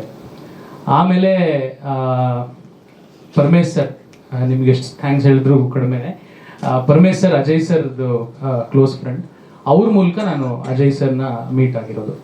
ನಾನು ಹೇಗೆ ಬರೆದಿದ್ದೆ ಕತೆನ ಹಾಗೆ ಹೇಳಿದೆ, ಏನೂ ಅದರಲ್ಲಿ ಏರುಪೇರುಗಳಿಲ್ಲ. ಅಂದರೆ ಒಬ್ಬ ಹೀರೋನ್ ಮೀಟ್ ಆಗ್ತಿದ್ದೀನಿ ಅಂದ್ಬಿಟ್ಟು ಆ ಕಥೆಯಲ್ಲಿ ಆಚೆ ಈಚೆ ಮಾಡಿದ್ದು ಆ ರೀತಿ ಏನೂ ಇಲ್ಲ. ಪ್ರಾಮಾಣಿಕವಾಗಿ ನಾನು ಏನು ಬರೆದಿದ್ನೋ ಅದನ್ನು ಮಾತ್ರ ಹೇಳಿರೋದು. ನೆರೇಷನ್ ಆಯಿತು. 1 ಗಂಟೆ ನೆರೇಷನ್ ಆದಮೇಲೆ 5 ನಿಮಿಷದ ಒಳಗೆ ಅಜಯ್ ಸರ್ ನೀವು ಇದಕ್ಕೆ ಹೀರೋನು ಹುಡುಕ್ಬೇಡಿ, ಪ್ರೊಡ್ಯೂಸರು ಹುಡುಕ್ಬೇಡಿ ಅಂತ ಹೇಳ್ಬಿಟ್ರು. That is the greatness of his understanding. ಅಂದರೆ ಒಂದು ಕಥೆ ಮಾಡೋದು ಬೇರೆ, ಅದನ್ನು ನಟಿಸೋದು ಬೇರೆ, ಅದನ್ನು ಅರ್ಥ ಮಾಡ್ಕೊಳ್ಳೋದು ಬೇರೆ. ಸೊ ಅರ್ಥ ಮಾಡ್ಕೊಂಡಿದ್ದಕ್ಕೆ ಅಜಯ್ ಸರ್ಗೆ ತುಂಬ ದೊಡ್ಡ ಧನ್ಯವಾದಗಳು. ಸೊ ಅಲ್ಲಿಂದ ನಮ್ಮ ಪ್ರಯಾಣ ಶುರು ಆಗ್ತಾ ಹೋಯಿತು. ಅದಾದ್ಮೇಲೂ ಕೂಡ ತುಂಬ ವರ್ಷನ್ಸ್ ಬರವಣಿಗೆ ಆಗಿದೆ. ಇದನ್ನು ತುಂಬ ಜನರಿಗೆ ನಾವು ನೆರೇಟ್ ಮಾಡಿದ್ದೀವಿ. ಲಾಯರ್ಸಿಗೆ ನೆರೇಟ್ ಮಾಡಿದ್ದೀವಿ, ಜಡ್ಜ್ಗಳಿಗೆ ನೆರೇಟ್ ಮಾಡಿದ್ದೀವಿ. ಆಮೇಲೆ ನನ್ನ friend circle, Ajay sir friend circle, ಎಲ್ರಿಗೂ ತುಂಬ ನೆರೇಷನ್ಸ್ ಆಗಿ ಡ್ರಾಫ್ಟ್ಸ್ ಆಗಿ ಅದನ್ನು ಚೆನ್ನಾಗಿ ಫಿಲ್ಟರ್ ಮಾಡಿ ಫೈನಲ್ ಡ್ರಾಫ್ಟ್ನ ನಾವು ಸ್ಟೋರಿ ಬೋರ್ಡ್ ಮಾಡಿ ಹೌದು ಅಂದರೆ ಲಾಸ್ಟ್ ಅಂದರೆ ನಾವು ಎಷ್ಟು ಡೆಪ್ತಲ್ಲಿ ಇದನ್ನ ಮಾಡಬೇಕು ಅಂದ್ಕೊಂಡಿದ್ವಿ ಅಂದರೆ ಲಾಸ್ಟ್ ಕೋರ್ಟ್ ರೂಮ್ ಡ್ರಾಮಾ ಇದ್ರಲ್ಲಿ ತುಂಬ ಹೊತ್ತು ಬರೋದ್ರಿಂದ ಅದಷ್ಟು ವಿಷಯನ ಸ್ಟೋರಿ ಬೋರ್ಡ್ ಮಾಡಿ, ಆ ಸ್ಟೋರಿ ಬೋರ್ಡ್ನ ಎಡಿಟ್ ಮಾಡಿ, ಅದಕ್ಕೆ ಎಲ್ಲ ಕ್ಯಾರೆಕ್ಟರ್ಸ್ಗೂ ಡಬ್ಬಿಂಗ್ ಮಾಡಿ, ಎಲ್ಲ ಕ್ಯಾರೆಕ್ಟರ್ಸ್ಗೂ ನಾನೇ ಅದು ಹೇಗೆ ಮಾಡಿದ್ದೀನಿ ಗೊತ್ತಿಲ್ಲ, ಬಟ್ ನಾನೇ ಡಬ್ ಮಾಡಿ ಅದನ್ನು ಸುಚಿತ್ರ ಫಿಲ್ಮ್ ಸೊಸೈಟಿಲಿ ನಾವು ಪ್ರೊಜೆಕ್ಟ್ ಮಾಡಿ, ನಾನು, Ajay sir, Prakash sir, Nagabharana sir ಎಲ್ಲ ಕೂತು ಸರ್ ಹೀಗೆ ಬರಬೇಕು ಇಷ್ಟೇ. ಆಮೇಲೆ ಅದನ್ನ ಒಂದ್ಸಲ ಸ್ಕ್ರಿಪ್ಟ್ ರೀಡಿಂಗ್ ತಗೊಂಡು, ಅಂದರೆ ಇಷ್ಟೆಲ್ಲ ಪರಿಶ್ರಮ ಈ ಚಿತ್ರದ ಹಿಂದೆ ಇದೆ ಮತ್ತು ಅದು ಪ್ರೇಕ್ಷಕರಿಗೆ ಕಾಣಿಸುತ್ತೆ ಅನ್ನೋದು ನನ್ನ ಆಶಾಭಾವ. ಹೌದು, ನಾನು ಬರೆದಿದ್ದೀನಿ, ನಾನು ನಿರ್ದೇಶನ ಮಾಡಿದ್ದೀನಿ, ಎಲ್ಲ ಸರಿ, ಆದರೆ ನಾನೊಬ್ಬನಿಂದ ಸಿನಿಮಾ ಆಗಲ್ಲ, ಇದು ಕಂಪ್ಲೀಟ್ ಟೀಮ್ ವರ್ಕ್.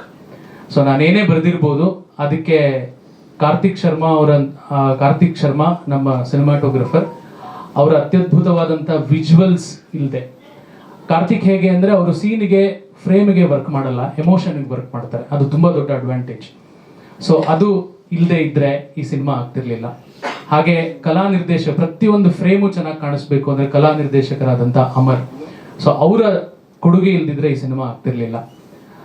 ಅದೇ ರೀತಿ ಅಲ್ಲಿ ಸೆಟ್ಟಲ್ಲಿ ಇದ್ದಂತಹ ನನ್ನ ನಿರ್ದೇಶನ ತಂಡ, ಸೊ ಪ್ರತಿ ದಿನ ಪ್ರತಿ ಕ್ಷಣ ಕಂಟಿನ್ಯೂಟಿ ನೋಡಿಕೊಂಡು ಏನಿದೆ ಎಲ್ಲ ಮಾಡಿಕೊಂಡು, ಅವರು ನನ್ನ ಇಡೀ ನಿರ್ದೇಶನ ತಂಡ ಇಲ್ಲದೆ ಇದ್ರು ಈ ಸಿನಿಮಾ ಆಗ್ತಿರ್ಲಿಲ್ಲ.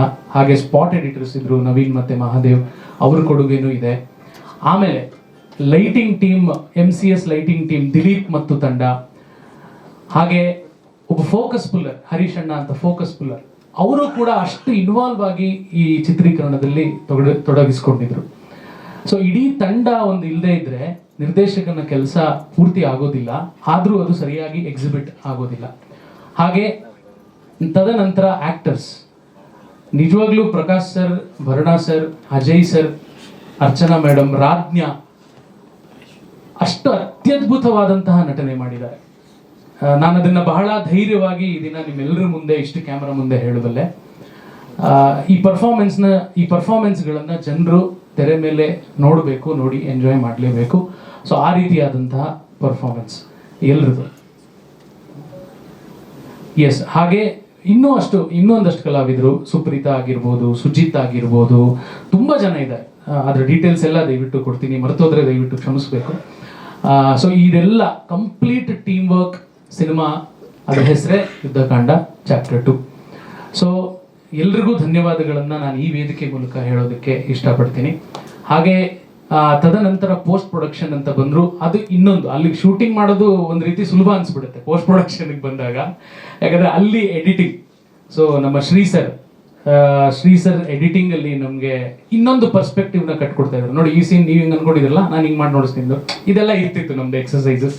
ಸೊ ಆ ಪೂರ್ತಿ ಅಂದರೆ editor is called as the second director of the movie. Sets ಅಲ್ಲಿ ಸಿನಿಮಾ ಆಗುವಾಗ who is the second director ಅಂದರೆ DOP, ಸಿನಿಮಾ ಆದಮೇಲೆ who is the second director ಅಂದರೆ ಎಡಿಟರ್. ಸೊ ಅವರೇ ಕಟ್ಕೊಡೋದು ಸಿನಿಮಾನ. ಸೊ ಶ್ರೀ ಸರ್, ನಿಮಗೂ ಹೃತ್ಪೂರ್ವಕವಾದಂಥ ಧನ್ಯವಾದಗಳು. ಹಾಗೆ ಅದಕ್ಕೆ ಸಂಗೀತ, ಸೊ ಹಿನ್ನೆಲೆ ಸಂಗೀತವನ್ನು ಮಾಡಿರೋದು ಹೇಮಂತ್ ಜೋಯ್ಸ್. ಹಾಗೆ ಸಂಭವಾಮಿ ಯುಗಿಗೆ ಈಗ ಥೀಮ್ ಸಾಂಗ್ನ ಕಂಪೋಸ್ ಮಾಡಿರೋದು ಹೇಮಂತ್ ಜೋಯ್ಸ್. ಉಳಿದ ಸಾಂಗ್ಗಳನ್ನು ಕಂಪೋಸ್ ಮಾಡಿರೋದು ಪ್ರವೀಣ್. ಸೊ ನಿಮ್ಮಿಬ್ಬರಿಗೂ ಹಾರ್ಟ್ ಫಿಲ್ಡ್ ಥ್ಯಾಂಕ್ಸ್.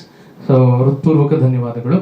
ಹಾಗೆ ಅಜಯ್ ಸರ್ ಟೀಮ್, ಅವ್ರಿಗೂ ನಾನು ಧನ್ಯವಾದಗಳನ್ನು ಹೇಳ್ತೀನಿ. ಅವರು ಟೈಮ್ ಟು ಟೈಮ್ ಪ್ರತಿಯೊಂದನ್ನು ನಮಗಷ್ಟು ಕೋಆಪರೇಟ್ ಮಾಡಿದ್ದಾರೆ. ಮತ್ತು ನನಗೆ ಈ ಸಿನಿಮಾ ಮಾಡೋದಕ್ಕೆ ಅಷ್ಟು ಯಾಕೆ ಸೆಟ್ಟಲ್ಲಿ ಯಾಕೆ ಕಷ್ಟ ಆಗಲಿಲ್ಲ ಅಂದರೆ because of this team work. Prakash sir ಕೂಡ ಹೇಳೋರು, ಡೋಂಟ್ ಪ್ಯಾಂಪರ್ ದಿ ಆಕ್ಟರ್ಸ್ ಐಸೆ ಅಂತ. ನಾನು ಕೂತ್ಕೋತೀನಿ ಬಿಡಿ, ಏನಕ್ಕೆ ನಾನು ಬಂದ ತಕ್ಷಣ ಚೇರ್ ಹಾಕ್ತೀರಾ, ಅದು ಮಾಡ್ತೀರಾ, ಇದು ನಾನು ಕೂತ್ಕೋತೀನಿ, ನೀವು ಶಾರ್ಟಿಗೆ ಕರಿ, ನಾನು ಬರ್ತೀನಿ. ಆಮೇಲೆ ಇನ್ನೊಂದು ಏನು ಅಂದರೆ ಪ್ರಕಾಶ್ ಸರಲ್ಲೂ ನಾನು ಅದು ನೋಡಿದ್ದೀನಿ, ಭರಣಾ ಸರಲ್ಲೂ ನೋಡಿದ್ದೀನಿ, ಆಫ್ ಕ್ಯಾಮ್ರಾ ಕೂಡ ಅವರೇ ಬರ್ತಾರೆ. ಅಂದರೆ ನಾವು ಡಮ್ಮೆ ಇಟ್ಕೊಂಡು ಇದು ಮಾಡಿ ಚೀಟ್ ಮಾಡಿ ಇದು ಕೊಡೋದೆಲ್ಲ ಏನಿಲ್ಲ. ಯಾಕೆ ಕರಿಯಲ್ಲ, ನಾನು ಬರ್ತೀನಲ್ಲ, ಅವರೇ ಕೊಡ್ತಾರೆ. ಇವನ್ ಅಜಯ್ ಸರ್ ಫಸ್ಟ್ ಕೈ ನೋಡ್ಕೊಂಡು ಆಕ್ಟ್ ಮಾಡೋದು ಅದೆಲ್ಲ ಇಲ್ಲ, ಅವರೇ ಬಂದು ನಿಲ್ತಾರೆ. ಇವನ್ ಅವ್ರ ಶೋಲ್ಡರ್ ಕೂಡ ಇಲ್ಲ ಫ್ರೇಮಲ್ಲಿ, ಬಟ್ ಸ್ಟಿಲ್ ಅವರೇ ಬರ್ತಾರೆ, ಅವರೇ ಕ್ಯೂ ಕೊಡ್ತಾರೆ. ಆಗ ಎದುರುಗಡೆ ಇರೋ ಆಕ್ಟರ್ಗೆ ಅದು ಅಷ್ಟು ಅಥೆಂಟಿಕ್ ಆಗಿ ಬರುತ್ತೆ, ಇಲ್ಲಾಂದ್ರೆ ಆರ್ಟಿಫಿಷಿಯಲ್ ಆಗಿ ಬರುತ್ತೆ. ಅದನ್ನ ಅಜಯ್ ಸರ್ ಮಾಡಿದ್ದಾರೆ. ಅಜಯ್ ಸರ್ ನಾವು ಹಿಂದೆ ಒಂದ್ಸಲ ನನಗೊಂದು ಇನ್ಸಿಡೆಂಟ್ ನೆನಪಿದೆ. ನಾವು ಟೈಟಲ್ ಟೀಸರ್ ಶೂಟ್ ಮಾಡುವಾಗ 1-2 ದಿನದಲ್ಲೇ ಅದಷ್ಟು ಶೂಟ್ ಆಗಬೇಕಿತ್ತು. ಸೊ ನಾನೇನೋ ಒಂದು ಹಿಂಗೆ ಕೈ ಬಂದು ಪೆನ್ ಎತ್ತೋದನ್ನ ಇನ್ನೊಬ್ರ ಕೈಲಿ ಮಾಡಿಸ್ಬಿಟ್ಟಿದ್ದೆ, ಅಂದರೆ ಅರ್ಜೆನ್ಸಿ. ಬಟ್ ಅಜಯ್ ಸರ್ ಹೇಳಿದ್ರು, ಇಲ್ಲ, ನಂದು ಒಂದು ಕೂದಲು ಫ್ರೇಮಲ್ಲಿ ಬರೋದಿದ್ರು ಅದು ನಾನೇ ಬರಬೇಕು, ದಯವಿಟ್ಟು ನೋ ಡಮ್ಮೀಸ್. ಸೊ ಇದರಲ್ಲಿ ಒಂದು ಫ್ರೇಮಲ್ಲೂ ಅಜಯ್ ಸರ್ ಇಲ್ಲದೆ ಇರೋ ಡಮ್ಮಿ ಫ್ರೇಮ್ ಇಲ್ಲ. ಅದೊಂದು ಭುಜ ಇರ್ಬೋದು, ಒಂದು ಬೆರಳಿರ್ಬೋದು, ಅದು ಅಜಯ್ ಸರ್ವೇ. ಸೊ ಈ ರೀತಿ ಕೋಆಪರೇಷನ್ ನನಗೆ ಆಕ್ಟರ್ಸ್ ಕಡೆಯಿಂದ ಸಿಕ್ಕಿದೆ. ಇನ್ನೊಂದು ಅರ್ಚನಾ ಮ್ಯಾಮ್ ಇನ್ಸಿಡೆಂಟನ್ನು ಹೇಳಬೇಕು. ನಾವೊಂದು ತುಂಬ ಎಮೋಷ್ನಲ್ ಸೀನ್ ಇದೆ, ಒಂದು ಪೀಕ್ ಎಮೋಷ್ನಲ್ ಸೀನ್ ಇದೆ. ಸೊ ಅದು ಸಂಜೆ 6 ಗಂಟೆಯಿಂದ ಇದ್ದಂಥ call sheet. So Archana madam ಬಂದರು, ನಾನು ಸೀನ್ ಮೊದಲು ಗೊತ್ತಿತ್ತು ಅವ್ರಿಗೆ ಸೀನು, ಬಟ್ ಇನ್ನೊಂದು ಸಲ ಎಕ್ಸ್ಪ್ಲೈನ್ ಮಾಡಿದೆ. ಸೊ ಅವ್ರು ಕೇಳಿದ್ದು ನನಗೆ 1 hour ಬಿಟ್ಬಿಡಿ, ನನ್ನ ದಯವಿಟ್ಟು ಮಾತಾಡಿಸ್ಬೇಡಿ, 1 hour ಬಿಟ್ಬಿಡಿ, ನಾನು ಒಂದ್ಸಲ ಮನೆಗೆ ಹೋಗಿ ಬರ್ತೀನಿ ಅಂತ ಅಂದರು. ಸರಿ ಮ್ಯಾಮ್, ನೀವು ಹೋಗಿ ಬನ್ನಿ ಅಂತ ಅಂದರು. ಹೋಗಿ ಬನ್ನಿ ಅಂತ ಅಂದ್ರೆ ಅವ್ರು ಹೋಗಿ ಬಂದರು. ಅಂದರೆ ಅವ್ರ ಕಾಸ್ಟ್ಯೂಮ್ನ ಸೆಟ್ ಮಾಡ್ಕೊಂಡ್ಬಂದ್ರು. ಅಂದರೆ ಅವ್ರು ಏನು ಹೇಳಿದ್ರು ಬಂದ ತಕ್ಷಣ ಅಂದರೆ, ನನಗೆ ಇನ್ನೊಂದು 1/2 hour ಕೊಡಿ, ನಾನೊಂದು ಒಂದು ಟೇಕಲ್ಲೇ ಮಾಡೋಣ, ಇದನ್ನು ಒಂದು ಟೇಕ್ ಕೊಡ್ತೀನಿ, ಆ ಟೇಕಲ್ಲಿ ಏನೇ ಆದರೂ ನೀವು ಕಟ್ ಹೇಳಬೇಡಿ ಅಂತ. ಅಂದರೆ ಅವ್ರನ್ನ ಎಳೆಯೋದು, ಹಿಂಗೆ ಎಳೆದು ಹಾಕೋದು, ಕಾನ್ಸ್ಟೇಬಲ್ಸ್ ಎಲ್ಲ ಇದು ಮಾಡೋದು, ತುಂಬ ಚಲ್ಲಾಪಿಲಿ ಟೇಕ್ ಇದೆ, ಅದರಲ್ಲಿ ಏನೇ ಆದ್ರೂ ನೀವು ಅದನ್ನು ತಡಿಬೇಡಿ. ಸೊ ಅದನ್ನು ಅವ್ರು ಒಂದೇ ಟೇಕಲ್ಲೂ ಮಾಡಿದ್ದಾರೆ. ಅದೇ ಸಿನಿಮಾದಲ್ಲಿ ಇರೋದು ಇವತ್ತು. So that was the dedication given by every one. ಅದು ನನ್ನ ಪುಣ್ಯ ಅಂತ ಹೇಳ್ಬೇಕಷ್ಟೆ, ಬೇರೆ ಏನೂ ಅಲ್ಲ. ಅಂದರೆ ನಾವು ಬರೆದ್ಬಿಟ್ಟಿರ್ತೀವಿ, ಬರೆದಲ್ಲಿ ಸಿನಿಮಾ ಆಗಲ್ಲ, ಅದು ಕಂಪ್ಲೀಟ್ ಟೀಮ್ ವರ್ಕ್ ಆದಾಗಲೇ ಅದು ಸಿನಿಮಾ ಆಗುವಂಥದ್ದು. ಸೊ ಎಲ್ಲರೂ ಸಿನಿಮಾನ ಖಂಡಿತ ಎಂಜಾಯ್ ಮಾಡ್ತಾರೆ ಅನ್ನೋ ಕಾನ್ಫಿಡೆನ್ಸ್ ನನಗಿದೆ. ಹಾಗೆ ಸಿನಿಮಾದ ಥೀಮ್ ಕೂಡ ಸಮಾಜಕ್ಕೆ ಬೇಕು. ಅಂದರೆ ನ್ಯಾಯ ಸಿಗೋದು ತಡ ಆಗಿಬಿಟ್ರೆ ಸಿಗೋ ನ್ಯಾಯಕ್ಕೆ ಬೆಲೆ ಇರಲ್ಲ. ಇವತ್ತಿಗೂ 30 ವರ್ಷ ಜಮೀನ್ ಕೇಸ್ಗಳನ್ನ ಕೋರ್ಟಲ್ಲಿ ಅಲಿತಾ ಇರೋರು ನಾವು ನೋಡಿದ್ದೀವಿ. ಅದು ಜಮೀನು ಸಿಕ್ಕರೂ ಅವ್ರಿಗೆ ಮೇ ಬಿ ಅದರ ಬೆಲೆ ಕಳೆದೋಗಿರುತ್ತೆ. So justice delayed is justice delayed. So ಅದನ್ನ ಸಮಾಜಕ್ಕೆ ತೋರಿಸುವಂಥ ಒಂದು ಪ್ರಯತ್ನ. ಇನ್ನೊಂದು ಒಂದು ಪುರುಷ ಪ್ರಯತ್ನ ಅಂತ ಇದೆ. ಅಂದರೆ ಪುರುಷ ಅಂದರೆ ಗಂಡಸು ಅಂತಲ್ಲ, ಪುರು ಅಂದರೆ ದೇಹ, ದೇಹದಲ್ಲಿರುವಂಥ ಪ್ರತಿಯೊಂದು ಜೀವನೂ ಪುರುಷನೇ. ಸೊ ನಮ್ಮ ಪ್ರಯತ್ನ ಏನಿರಬೇಕು ಅದ್ರ ಕಡೆ ಅನ್ನೋದಕ್ಕೆ ಅಂಬಾಸಿಡರ್ ಆಗಿರುವಂಥದ್ದು ಭರತ್, ಅಂದರೆ ಅಜಯ್ ರಾವ್ ಅವರ ಕ್ಯಾರೆಕ್ಟರ್. ಅದನ್ನು ಅವ್ರು ಪ್ಲೇ ಮಾಡಿದ್ದಾರೆ. ಸೊ ಹಾಗೆ ಅವರು ಇಲ್ಲಿ ಕೂತ್ಕೊಂಡು ಈ ಸಿನಿಮಾದ ಪ್ರೋಟಗನಿಸ್ಟ್ ಅರ್ಚನಾ ಜೋಯಿಸ್ ಅಂತ ಹೇಳ್ತಾರೆ ಅಂದರೆ ಅದಕ್ಕೊಂದು ಗುಂಡಿಗೆ ಬೇಕು, ಅದಕ್ಕೆ ಓಪನ್ ಹಾರ್ಟೆಡ್ನೆಸ್ ಬೇಕು, ಹಾಗೆ ಆಗಲ್ಲ ಅದು.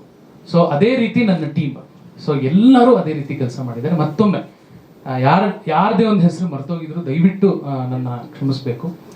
ಸೊ ಎಲ್ರಿಗೂ ಹೃತ್ಪೂರ್ವಕವಾದಂಥ ಧನ್ಯವಾದಗಳನ್ನು ಹೇಳ್ತಾ ನನ್ನ ಮಾತನ್ನು ಮುಗಿಸ್ತೇನೆ. ಹಳೆ ಇದ್ದ ಕಣ್ಣಕ್ಕೂ ಈಗ ಇದ್ದ ಕಣ್ಣಕ್ಕೆ ಇಲ್ಲ ಸರ್, ಇಲ್ಲ ಚಾಪ್ಟರ್ 2 ಅಂತ ಇಲ್ಲ. ಲಿಂಕ್ ಏನು ಅಂದರೆ ಅದು ಕೋರ್ಟ್ ರೂಮ್ ಡ್ರಾಮಾ, ಇದು ಕೋರ್ಟ್ ರೂಮ್ ಡ್ರಾಮಾ ಅನ್ನೋದು ಮಾತ್ರ, ಬೇರೆ ಇಲ್ಲ ಸರ್. ಸೌಜನ್ಯ ಕೇಸ್ಗೂ ಇದಕ್ಕೂ ಲಿಂಕ್ ಇಲ್ಲ. ನೋಡಿ, ನಮ್ಮ ಥೀಮ್ ಅದಕ್ಕೆ ಸೂಟ್ ಆಗುತ್ತೆ, ಆ ಥೀಮ್ಗೆ ಕನೆಕ್ಟ್ ಆಗುತ್ತೆ, ಕಥೆ ಅದೇ. Yes, Nirbhaya case, Soujanya case, Unnao case. So ಧನ್ಯವಾದಗಳು. ಸೊ ಆಗ ಅಜಯ್ ಸರ್ ಕರೆದು ಹೇಳಿದ್ರು, ಇಲ್ಲೊಂದು ಸಣ್ಣ ಸಾಂಗ್ ಬಂದರೆ, ಫುಲ್ ಫ್ಲೆಜ್ ಸಾಂಗ್ ಅಲ್ಲ, ಸಣ್ಣ ಸಾಂಗ್ ಬಂದರೆ ತುಂಬ ಚೆನ್ನಾಗಿರುತ್ತೆ ಪವನ್ ಅಂತ. ಅಂದರೆ ಕಂಪ್ಲೀಟ್ಲಿ ಅಜಯ್ ಸರ್ ಐಡಿಯಾ ಅದು. ಬಟ್ ಆವಾಗಲೇ ಹುಟ್ಟಿದ್ದು, ಸ್ಕ್ರಿಪ್ಟಲ್ಲೂ ಇರಲಿಲ್ಲ, ಆಮೇಲೂ ಇರಲಿಲ್ಲ, ಮುಂಚೆ ಇರಲಿಲ್ಲ. ಸೊ ಆಗ ಅದಕ್ಕೆ ಥೀಮು ಅಜಯ್ ಸರ್ ಕೊಟ್ಬಿಟ್ಟು ಫಸ್ಟ್ ಲೈನ್ ಅವ್ರದ್ದು ಅದು ಬರುತ್ತೆ ಸಾಂಗ್ ಬಂದಾಗ, ನೀವೆಲ್ಲರೂ ಕೇಳಿ. ಈ ಐಡಿಯಾದಲ್ಲಿ ಹೋಗಿ ನೀವು ಲಿರಿಕ್ಸಲ್ಲಿ ಪ್ರವೀಣ್ಗೆ ಆಗುತ್ತಾ ಕೇಳಿ. ರಾತ್ರಿ 9 ಗಂಟೆಗೆ ಹೇಳಿದ್ದು ನಾವು, ಬೆಳಿಗ್ಗೆ 5 ಗಂಟೆಗೆ ಟ್ಯೂನ್ ರೆಡಿ ಇತ್ತು. ಆ್ಯಂಡ್ ಆ ಲಿರಿಕ್ಕು ದೇವ್ರದಿಂದ ಹಾಗೆ ಕೂತ್ಕೊಳ್ತಾ ಹೋಯ್ತು. ಸೊ ಈ ರೀತಿ ನಾನು ಟೀಮ್ ವರ್ಕ್ ಯಾಕೆ ಹೇಳ್ತೀನಿ ಅಂದರೆ, ಆನ್ ಸೆಟ್ಸ್, ಆಫ್ ಸೆಟ್ಸ್ ಎಲ್ಲ ಕಡೆ ಕೆಲಸ ಮಾಡಿದ್ದೀವಿ ನಾವು. So that was an incident I wanted to share. ಇಲ್ಲ ಮೇಡಮ್, ಡಿಸ್ಟ್ರಾಕ್ಷನ್ ಆಗಲ್ಲ ನಿಮಗೆ, ನೀವು ಸಿನಿಮಾ ನೋಡಿ. So first of all Ajay sir, thank you. ಇದು ನಂದು ಆ್ಯಕ್ಚುಲಿ 9ನೇ ಸಿನಿಮಾ ಮ್ಯೂಸಿಕ್ ಕಂಪೋಸರ್ ಆಗಿ, but first commercial cinema actually. So ನನಗೆ ಆ್ಯಕ್ಚುಲಿ ನನಗೆ 3 ಲೆವೆಲ್ ಪ್ರೆಷರ್ ಆಯ್ತು ಈ ಸಿನಿಮಾ ಸಿಕ್ಕಿದಾಗ. ಫಸ್ಟು ನಾನು ಜಿಮ್ಮಲ್ಲಿದ್ದೆ, ಅಜಯ್ ಸರ್ ಕಾಲ್ ಮಾಡಿದ್ರು, ಫ್ರೀ ಇದ್ರೆ ಬನ್ನಿ ಅಂತ. ಸೊ ನಾನು ಬನ್ನೇರ್ಘಟ್ಟ ರೋಡಲ್ಲ, ಐ ಮೀನ್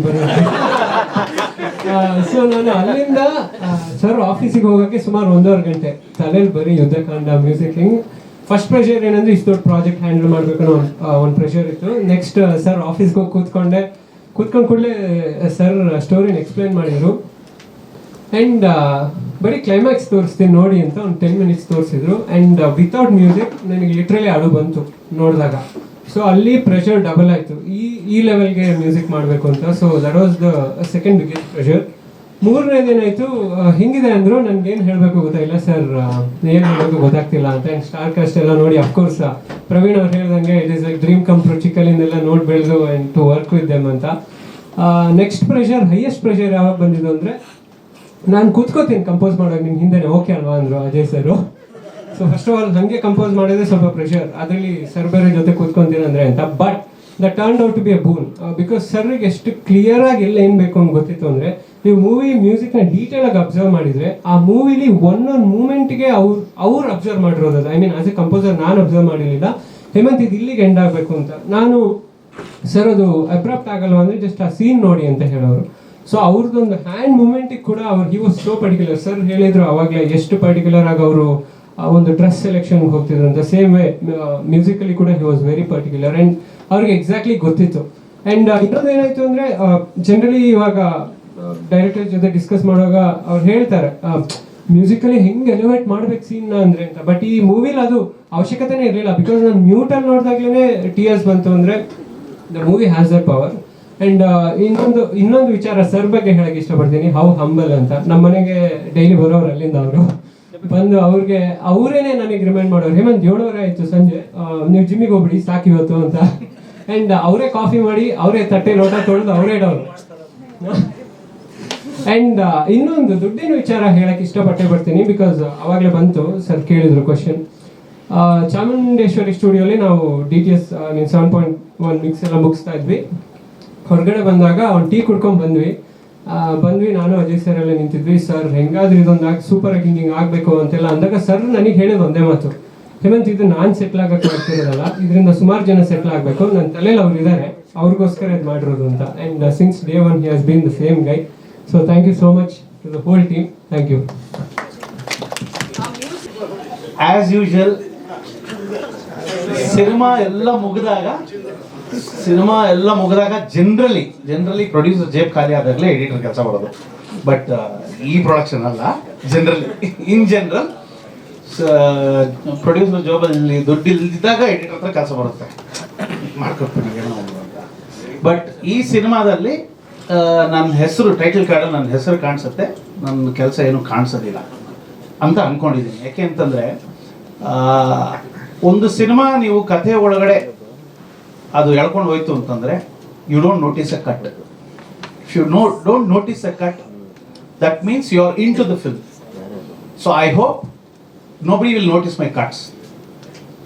ಯಾಕೆ ಅಂತಂದರೆ ಈ ಸಿನಿಮಾ ಅಷ್ಟು ಚೆನ್ನಾಗಿ ಮೂಡ್ ಬಂದಿದೆ, ಅಷ್ಟು ಕಾನ್ಫಿಡೆನ್ಸ್ ಇದೆ ನನ್ನ ಮೇಲೆ.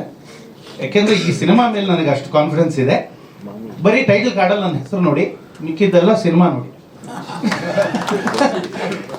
ಯಾಕೆಂದರೆ ನಿಮಗೆ ಪ್ರಪಂಚದಲ್ಲಿ ಏಕೈಕ ಎಡಿಟರ್ ಸಿಗಕ್ಕೆ ಸಾಧ್ಯ 2 ವರ್ಷ ಸತತವಾಗಿ 2 ವರ್ಷ ಬೇರೆ ಎಲ್ಲೂ ಹೋಗದೆ ಅಲ್ಲೇ ಕೂತ್ಕೊಂಡು ಒಂದು ದಿನಾನು ನನ್ನ ಸಂಭಾವನೆ ಇಷ್ಟು, ನನಗೆ ಇಷ್ಟು ಕೊಡಿ, ಇಷ್ಟು ದಿನ ನಾನು ಜಾಸ್ತಿ ಕೆಲಸ ಮಾಡ್ತಾ ಇದ್ದೀನಿ ಅಂತ ಕೇಳದೆ ಇರ್ತಕ್ಕಂಥ ಪ್ರಪಂಚದಲ್ಲಿ ಮೋಸ್ಟ್ಲಿ ಏಕೈಕ ಎಡಿಟರ್ ಯಾರಾದರೂ ಇರ್ತಾರಂದ್ರೆ ಅದು ಶ್ರೀ ಕ್ರೇಜಿ ಮೈಂಡ್ಸ್ ಮಾತ್ರ. ನಾನು ಪ್ರೊಡ್ಯೂಸರ್ ಆಫೀಸಲ್ಲಿ ಇರ್ತಾರೋ ಇಲ್ಲೋ, ಡೈರೆಕ್ಟರ್ ಆಫೀಸಲ್ಲಿ ಇರ್ತಾರೋ ಇಲ್ಲೋ ಗೊತ್ತಿಲ್ಲ, ನಮ್ಮ ಆಫೀಸಿಗೆ ಬಂದರೆ ಶ್ರೀ ಕೂತ್ಕೊಂಡಿರ್ತಾರೆ, ಸಿನಿಮಾ ನೋಡ್ತಾರೆ, ಇನ್ನೂ ಏನು ಮಾಡ್ಬೋದು ಅಂತ ಕೂತ್ಕೊಂಡು ಅವ್ರಿಗೆ ಸ್ಯಾಟಿಸ್ಫ್ಯಾಕ್ಷನ್ ಮುಗಿತಾ ಇಲ್ಲ. ನನಗೆ ಮುಗಿತಾ ಇಲ್ಲ, ಬಟ್ ದುಡ್ಡು ಖಾಲಿ ಆಗಿರೋದ್ರಿಂದ ಮುಗಿದಿದೆ, ಅವ್ರಿಗೆ ಮುಗಿತಾ ಇಲ್ಲ. Such A passionate. ನಾನು ಎಲ್ರಿಗೂ ವಿಶೇಷವಾಗಿ ಥ್ಯಾಂಕ್ಸ್. ಅಂದರೆ ಅವ್ರವ್ರದ್ದೇ ಆದಂಥ ಒಂದು ವಿಶೇಷ ಗುಣಗಳಿದ್ದಾವೆ, ನಾನು ಹೊಗಳ್ಬೇಕಂದ್ರೆ ಟೈಮ್ ಸಾಕಾಗಲ್ಲ. ಬಟ್ ಪ್ರತಿದಿನ ಒಂದು ಮುಖ ನಾನು ಮಿರರಲ್ಲಿ ಕನ್ನಡಿನಲ್ಲಿ ನನ್ನ ಮುಖ ಹೆಂಗೆ ಕಾಣಿಸುತ್ತೆ ಅದು ನೋಡೋದಂದ್ರೆ ಶ್ರೀ ಕ್ರೇಜಿ ಮೈಂಡ್ಸ್ ಅವ್ರನ್ನ ಮಾತ್ರ. ಹಾಗಾಗಿ ಕ್ಷಮೆ ಇರಲಿ, ಅವತ್ತು ಸ್ಟೇ ಅಂದರೆ ಎಲ್ರಿಗೂ ಇಂಟ್ರೊಡ್ಯೂಸ್ ಮಾಡಿದಾಗ ಹೇಳಿದೆ ಶ್ರೀ ಹೆಂಗೆ ಅಂದರೆ ಅದೇ ನಾನು ಹೇಳಿದ್ನಲ್ಲ, ಕನ್ನಡಿನಲ್ಲಿ ಮುಖ ನೋಡ್ಕೊಂಡು ನಾನೇ ಇದ್ದೀನಲ್ಲ ಅಂತ ಅನ್ಕೊಂಡು ಬರ್ತೋಗ್ಬಿಟ್ಟೆ. ಸಾರಿ. ಅವಾಗಿಂದ ಹೇಳ್ತಾ ಇದ್ದೀರಿ ಅವ್ರದ್ದಾಗ್ಲಿ. ಯಾಕೆಂದ್ರೆ ಇಲ್ಲಿ ಇಲ್ಲೂ ಅಷ್ಟೇ ಫುಟೇಜ್ ಜಾಸ್ತಿ ಆಯ್ತು, ಅದಕ್ಕೆ thought let me trim it, ನನ್ನ ಮಾತುಗಳನ್ನು ಟ್ರಿಮ್ ಮಾಡೋಣ ಅಂತ ಅನ್ಕೊಂಡೆ. ಸೊ ಬಟ್ ಇಲ್ಲಿ ಇಷ್ಟು ನೋಡಿದ್ದು ನೀವು ನೋಡ್ದಿರಂಗ್ ಇರಕ್ಕಾಗಲ್ಲ, ಎಲ್ಲ ಕೇಳಿಸ್ಕೊಂಡಿದ್ದೀರಾ, ನೋಡಿದ್ದೀರಾ. ಅದೇ ರೀತಿ ಸಿನಿಮಾ ನೋಡಿ ನನ್ನ ಟೈಟಲ್ ಕಾರ್ಡು ನನ್ನ ಹೆಸರು ನೋಡಿ. ನಿಮ್ ವಿಶೇಷ ಹೇಳ್ತೀನಿ, ಇವ್ರ ಬಗ್ಗೆ ನಾನು ಕೇಳಿದೆ ಹೇಗ್ ಬಂದಿದೆ ಅಂತ ಕೇಳಿದೆ. ಸೂಪರ್ ಬಂದು ನನಗೆ ಗುಟ್ಟಾಗಿ ಹೇಳಿದ್ ನಾನು ನಿಮ್ಗೆ ಹೇಳ್ತಾ ಇದ್ದೀನಿ, ಅಂದ್ರೆ ನಿಜ ಇದೆ ಅಂತ. ಅವರು ನಿಮ್ಗೆ ನನ್ಗೆ ಪ್ರೈವೇಟ್ ಆಗಿ ಹೇಳಿದ್ದು ಇದನ್ನೇ.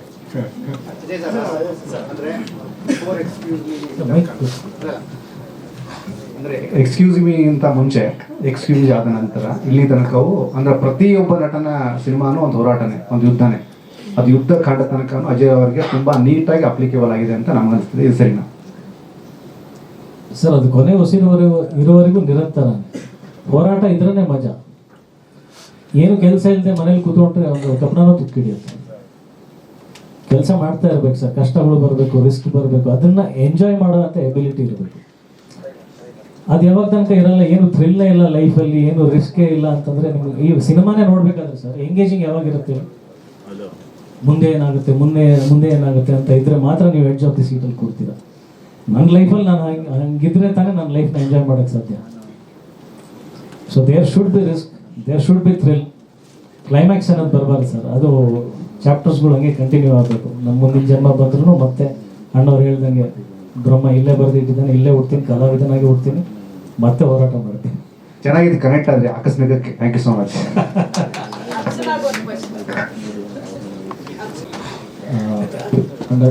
ಯುದ್ಧ ಕಾಂಡದ ಕಹಳೆ ಏಪ್ರಿಲ್ 18ನೇ ತಾರೀಕು ರಾಜ್ಯಾದ್ಯಂತ, ಅದಾದ ನಂತರ ದೇಶಾದ್ಯಂತ. Thank you. SSTV ಸಿನಿಮಾ ಜಗತ್ತಿನ ಕ್ಷಣ ಕ್ಷಣದ ಸುದ್ದಿಯೊಂದಿಗೆ.